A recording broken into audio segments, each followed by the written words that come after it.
உரோமையர் அதிகாரம் 15. மனவலிமை கொண்டவர்களாகிய நாம் வலுவற்றவர்களின் குறைபாடுகளை தாங்கிக் கொள்ள கடமைப்பட்டிருக்கிறோம்.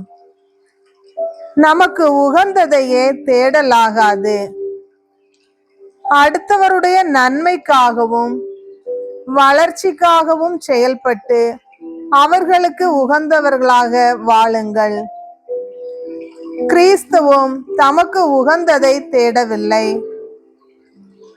உம்மை பழித்து பேசினவர்களின் பழி சொற்கள் என் மீது விழுந்தன என்று மறைநூலில் எழுதியுள்ளது அல்லவா? முற்காலத்தில் எழுதப்பட்டவை அனைத்தும் நமக்கு அறிவுரையாகவே எழுதப்பட்டன.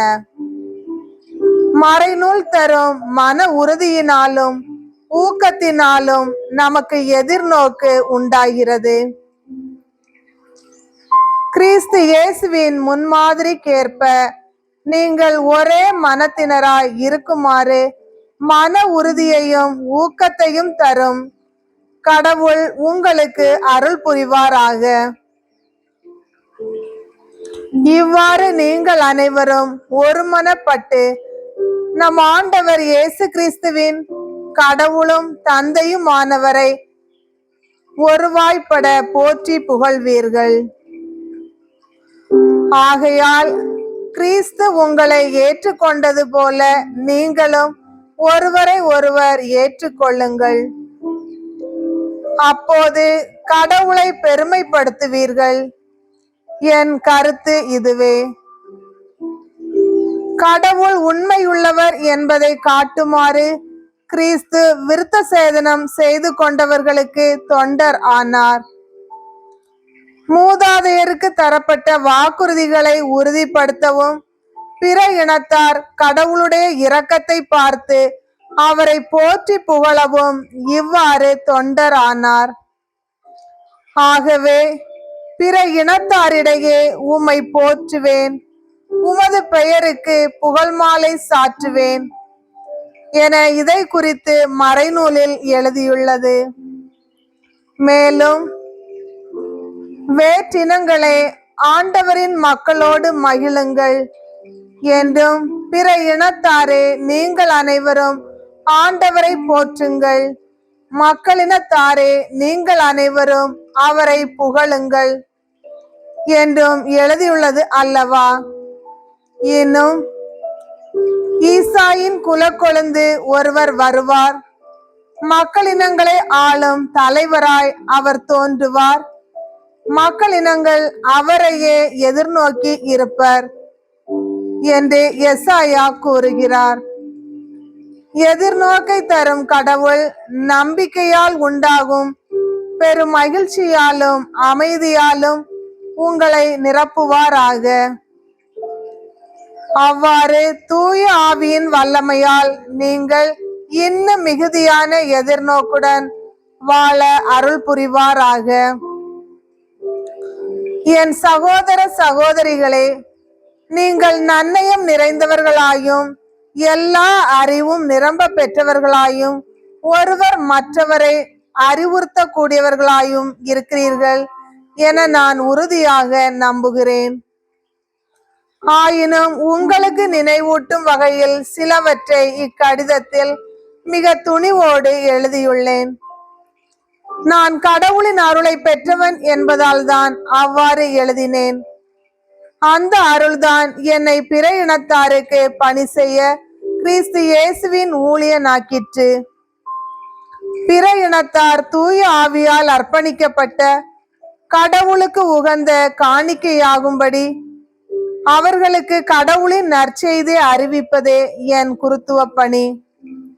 ஆகையால் கடவுளுக்காக செய்யும் இந்த பணியை முன்னிட்டு கிறிஸ்து இயேசுக்குரியனாகிய நான் பெருமை பாராட்டி கொள்ள இடம் உண்டு.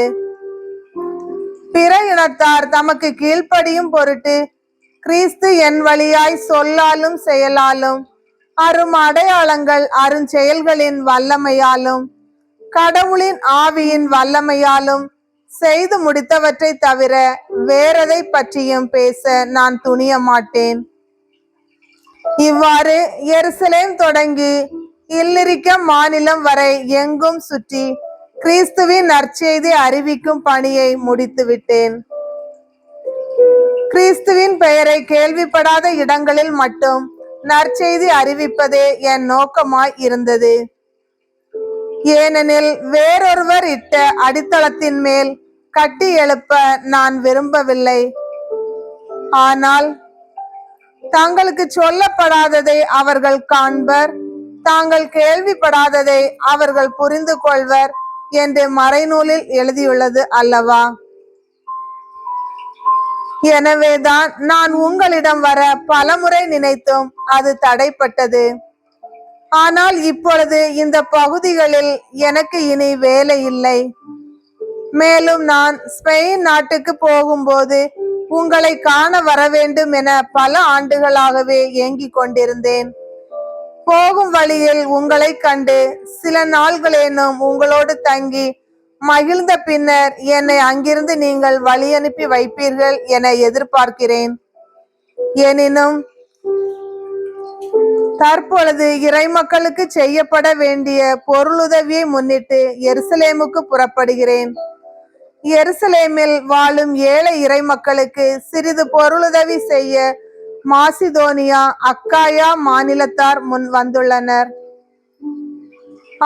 மனமுவந்து முன் வந்துள்ளனர். எருசலேமில் வாழும் இறைமக்களுக்கு உண்மையில் பிற இனத்தார் கடன்பட்டவர்களே. எவ்வாறெனில் ஆவிக்குரிய கொடைகளில் இவர்கள் அவர்களின் பங்காளிகள் ஆயினர். அதற்கேற்ப உடலை சார்ந்த தேவைகளில் அவர்களுக்கு ஊழியம் செய்ய இவர்கள் கடமைப்பட்டவர்கள் அல்லவா? எனவே தண்டல் செய்த தொகையை நானே அவர்களிடம் பொறுப்பாய் ஒப்படைத்துவிட்டு என் வேலை முடிந்த பின்னர் உங்கள் ஊரின் வழியாக ஸ்பெயினுக்கு போவேன்.